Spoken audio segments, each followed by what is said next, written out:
Did you know that 72% of job candidates lose their interview in the first 60 seconds?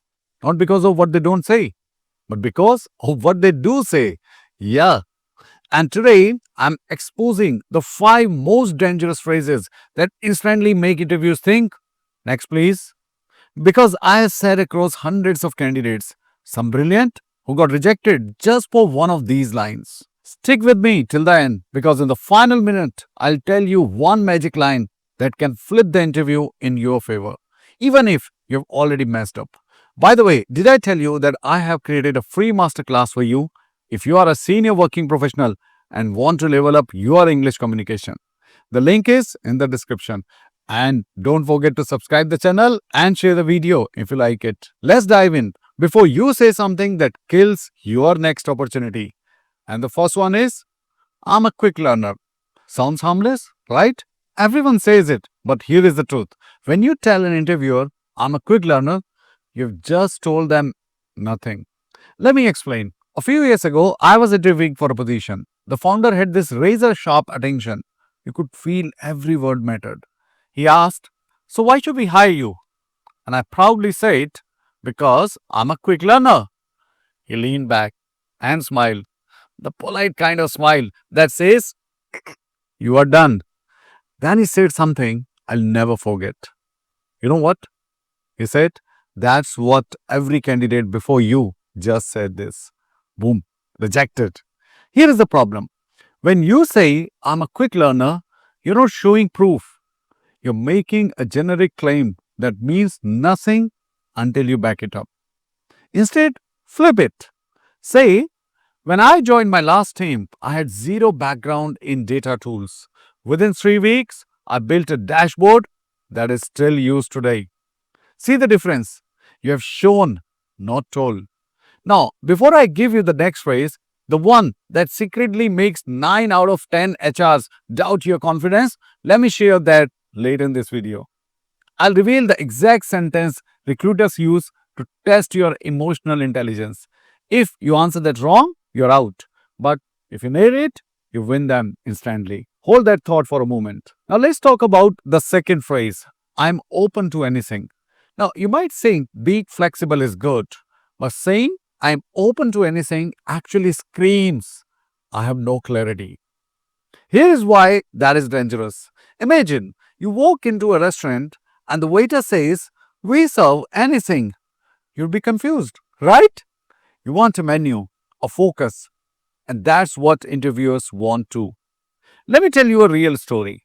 A friend of mine was interviewing at a global consulting firm. She had prepared for weeks, resume perfect, answers crisp.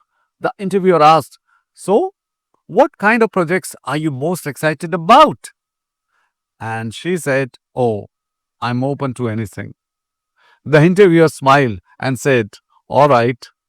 Guess what? She didn't get a call back. Later, the recruiter told her, we look for candidates who know what they want. Saying anything means you'll say yes to everything and stand for nothing. Here's what you should say instead. I'm especially interested in strategy and problem solving roles. That's where I create the most impact. Clarity shows confidence. Flexibility is good, but clarity wins jobs. And remember that emotional intelligence question I mentioned. We are getting close. But before that, there's a phrase you have probably used thinking it sounds humble, but it actually kills your confidence score instantly. And the third phrase to watch out for is I just want to learn. Oh, this one gets almost everyone. It sounds beautiful. I just want to learn. But to an interviewer, it translates into you'll need to train me forever. Here is the harsh truth. Companies don't pay you to learn. They pay you to solve problems while learning. When I was interviewing for the multinational that I work for, I saw the HR notes after interviews. Next to one candidate's name, the interviewer had written just 3 words. Too student-like. And guess what the candidate's main pitch was? I just want to learn. If you want to sound growth-oriented without sounding like a trainee, say this instead. I love learning, especially when it directly improves my performance or helps the team achieve goals faster. Now that single line changes everything. It tells them you're not learning for yourself. You're learning for impact. By the way, later in this video, I'm going to tell you about a CEO who rejected an IIT graduate in 2 minutes just because of one of the phrases we are about to cover next. And you will want to hear that. But first, let's talk about number 4 on the list. We did this. Now, teamwork is important, I understand. But during an interview, the word we can actually destroy your credibility if you don't balance it with I. Here is the twist. Interviewers already know your team did things together. They're trying to understand your specific contribution. Let's go back to that CEO story that I talked about. An IITian, top of a class, was interviewing for a leadership position. The CEO asked, "Tell me about a project you're proud of." And she answered, "We increased sales by 60%. He asked, "What was your part in that success?" She hesitated. "Well, we all contributed." End of the interview. The CEO later said, "If you can't own your achievements, you can't lead others." That's powerful.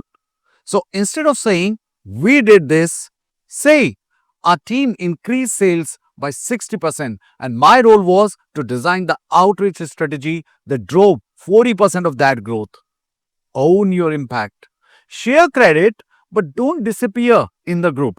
And hey, if you have ever been scared to sound proud of yourself in interviews, wait till you hear phrase number 5, because it's the ultimate self-sabotage line that almost everyone uses at the end of an interview. So here is phrase 5 on the list. I don't have any questions.